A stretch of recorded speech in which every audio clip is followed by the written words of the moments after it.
Quem ganhou? É nóis! Quem ganhou? Legal, né? Ver essas manifestações de vibração, de emoção também do E técnico. com isso aí o Luiz Castro não pode ir embora, né? Exatamente. E toda essa relação com o grupo que ele construiu, né? Mas não sei. Sabe aquela pulguinha atrás da orelha assim, né? Que fica... Tomara que não, tomara que fique. Tomara que Personagem, fique, lógico, mas assim... Fazendo um bom trabalho no Botafogo. Eu não conheço o Luiz Castro para poder dizer isso com todas as letras, mas eu tenho uma grande dúvida se o que tem acontecido com ele é algo estratégico para ele forçar uma barra para o Botafogo se manifestar e dizer qual é a dele, ou se de fato estão acontecendo situações afora esse momento no time que é fantástico, que fazem ele ter essa insegurança. E muitos botafoguenses, certamente, quando viram essas cenas que a gente acaba de ver, pensaram exatamente o que o Eugênio comentou. Esse cara não pode ir embora, olha que lindo! Olha a emoção dele com mais uma vitória do Botafogo. E temos o Luiz Castro falando depois do jogo. O jogo de hoje foi muito importante porque nós vivemos cada jogo como se fosse o último das nossas vidas. Porquê? Porque nós pensamos muito no hoje, nós não pensamos no amanhã, nós não pensamos no passado. O que nós podemos fazer é pelo hoje, pelo presente. Nós estivemos a pensar aquilo que vai acontecer daqui a alguns dias, nós criamos um conjunto de ansiedades dentro de nós, de projeção do futuro, que pode não se concretizar em nada. Portanto, essa ansiedade é uma coisa que nós não transportamos connosco. É uma boa relação. Lida com a ansiedade, que o último título faz 28 anos que vocês venceram. Eu já disse, nós só vivemos o presente, nós abordamos cada jogo como o último das nossas vidas. Não nos projetamos para além do último jogo, portanto, do jogo presente. Portanto, tudo isso que é ansiedades, nós não é algo que nos preocupa ou que nos mova em cada um dos nossos dias. Tá certo, Luiz Castro, na minha opinião. Não adianta você jogar essa pressão quando estamos apenas na 11ª rodada. Mas que o Botafogo é candidato, é.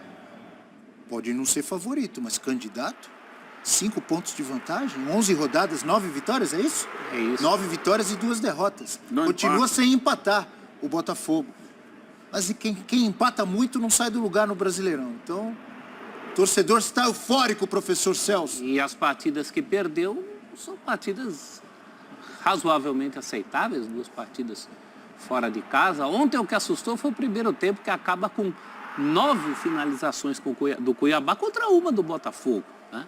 Mas o time teve poder de reação no segundo tempo, complicou o jogo, equilibrou o jogo um pouquinho mais. A gente viu uma jogada aí do lateral muito bom do Cuiabá, o Riquelme, né?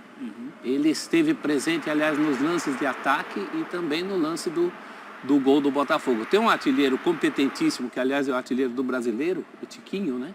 E o goleirão?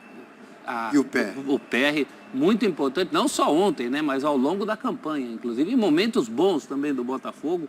Ontem o Botafogo, claro, não jogou seu melhor jogo, mas mesmo nos bons jogos do Botafogo, o PR tem falado presente.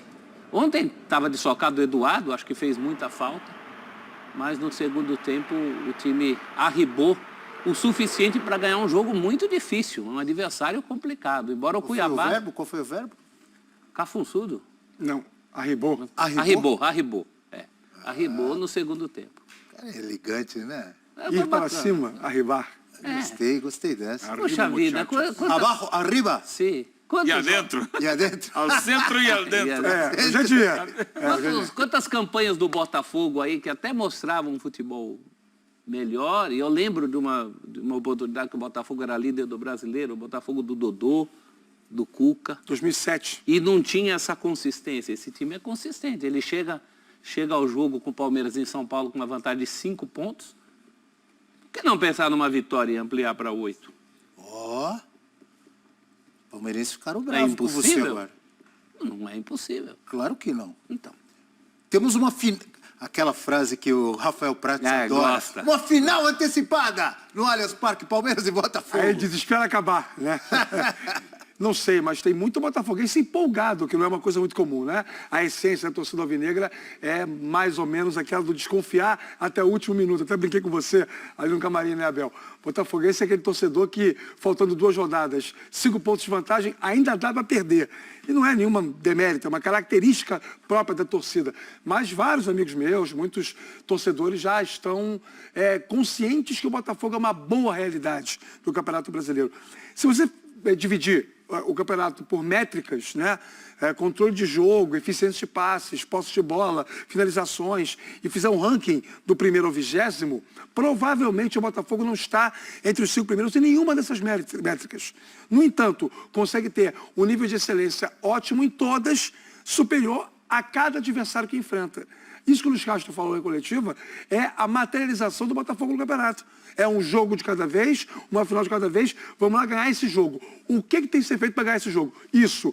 Vamos lá, fazemos. Pronto, é isso, está acontecendo. E ele falou, em cima desse seu comentário, o Luiz Castro também na coletiva, ele disse que o Botafogo não joga sempre da mesma forma. Não joga. Que depende do adversário, de cada jogo, ele tem a sua forma, a sua estratégia específica para cada adversário. Que é ótimo para um campeonato como o brasileiro. Não foi só eu que fiz a conta dos 8 pontos, não, hein? Apareceu um GC aí, ele sumiu rapidinho, acho que ficou meio cabreiro. A conta dos 8 pontos.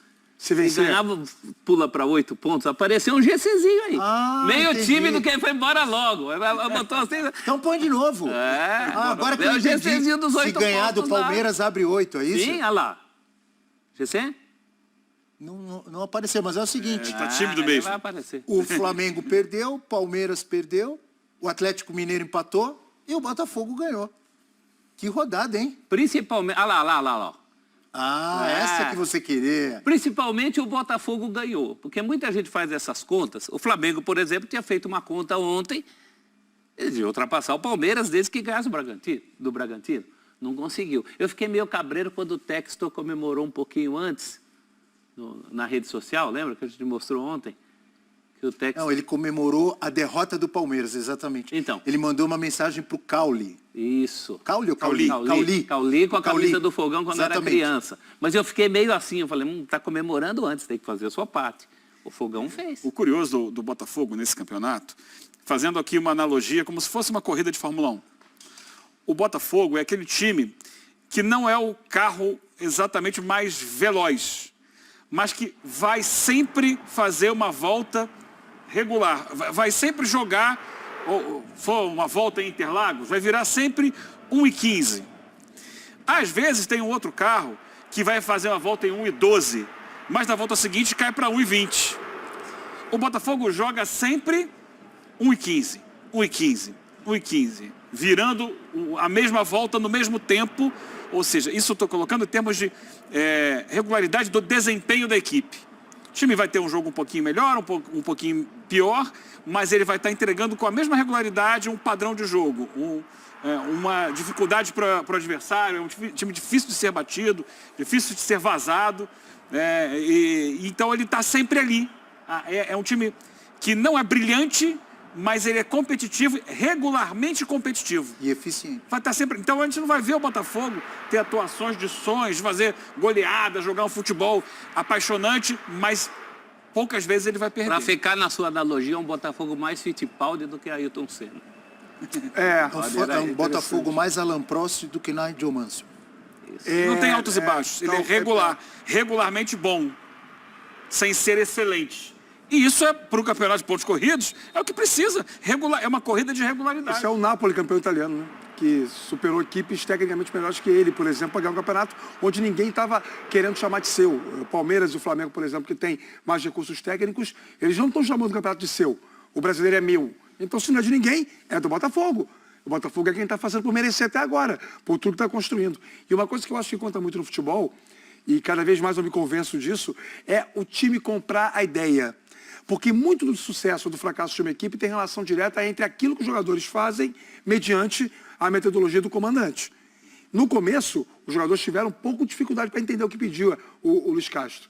Com o passar da temporada, e até a queda no Carioca talvez tenha potencializado um lado positivo disso, o Botafogo passou a ter essa condição. Os jogadores começaram a entender o que o Luiz Castro pediu, o que ele queria do time em campo, e o time faz uma performance extremamente consciente. Cada jogador do Botafogo entra em campo sabendo o que tem que fazer. Se vai conseguir ou não, depende do adversário, de outras variáveis, enfim. Mas, no geral, o que dá para dizer é que o Botafogo é um time que hoje também esbanja autoconfiança com base nessa consistência. E um time campeão, ou um time que quer ser campeão, quer lutar pelo título, ele ganha jogos mesmo quando joga mal, ou quando não joga o seu melhor futebol. Foi o que aconteceu ontem na vitória do Botafogo, importantíssima, difícil, não é fácil ganhar do Cuiabá lá, importantíssima vitória fora de casa.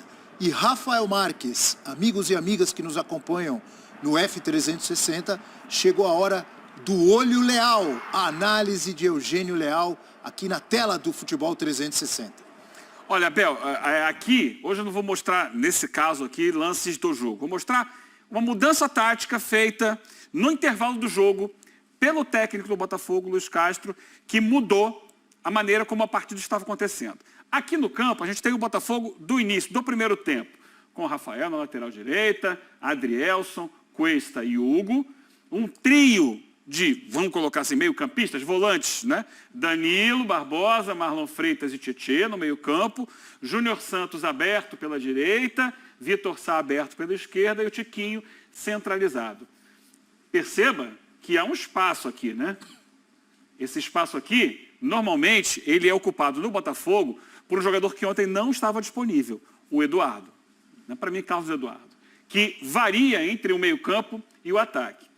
O que acontece? O Botafogo perde aqui, porque esses jogadores estão isolados, Vitor Sá e Júnior Santos, e começa a sofrer nas costas dos laterais. Por aqui, o Jonathan Cafu, nas costas do Hugo. Lembrar que não são os laterais titulares do Botafogo, né? Que são Di Plácido na direita e Marçal na esquerda. Então, o Jonathan Cafu entrava muito nas costas do Hugo e do outro lado, o Riquelme entrava muito nas costas do Rafael. Eram as principais jogadas, às vezes cruzamento de um para o outro, finalizar. Eram as principais jogadas da equipe do Cuiabá. Quais são as mudanças mais importantes feitas na equipe no intervalo? Ele vai tirar o Danilo Barbosa e vai colocar o Matias Segovia aberto lá. Ele vai tirar o Júnior Santos e vai botar o Gustavo Sauer, que normalmente joga aqui aberto pela direita. Ué, mas aí dois pela direita? Não, ele traz o Gustavo Sauer para dentro para fazer o espaço de campo que era ocupado normalmente pelo Eduardo, por aqui.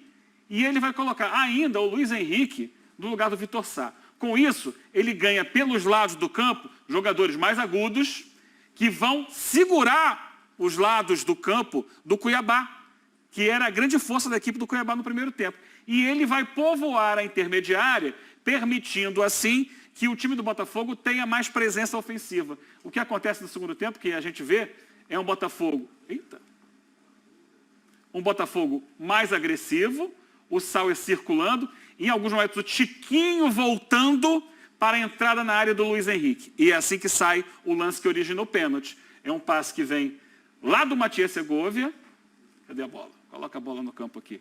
O Segovia lança essa bola, o Tiquinho tinha voltado para dar campo e o Luiz Henrique ataca o espaço. Ele recebe o lançamento e é derrubado na área. Então o Botafogo passa a ter no segundo tempo um desenho tático mais ofensivo, com jogadores de lado de campo que prenderam os laterais, especialmente o Segovia, e com o Gustavo Sauer, às vezes dobrando por aqui, eles prenderam o Riquelme do outro lado.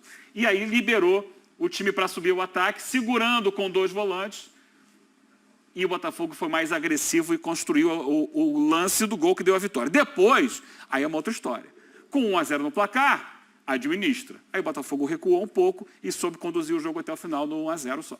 Sua explicação, sua análise, como sempre, espetacular e mostra, na minha opinião, a força do elenco do Botafogo mais uma vez. O técnico consegue fazer mudanças, melhorar o time com 3 substituições. O Botafogo já tinha feito um jogo espetacular, se eu não me engano, contra o Atlético Mineiro, também com alguns jogadores trocados. Depois ele faz outros trocos, né? Entra, por exemplo, o Felipe Sampaio, a lesão do Adrielson, vamos ver qual é a gravidade ou não, é um jogador fundamental nesse time. Se o Botafogo tem elenco em várias funções para a zaga, dificilmente ele pode abrir mão de Adrielson e Cuesta. Os dois jogadores têm sido muito regulares na equipe. O Adrielson especialmente, se sair, se ficar alguns jogos fora, o Botafogo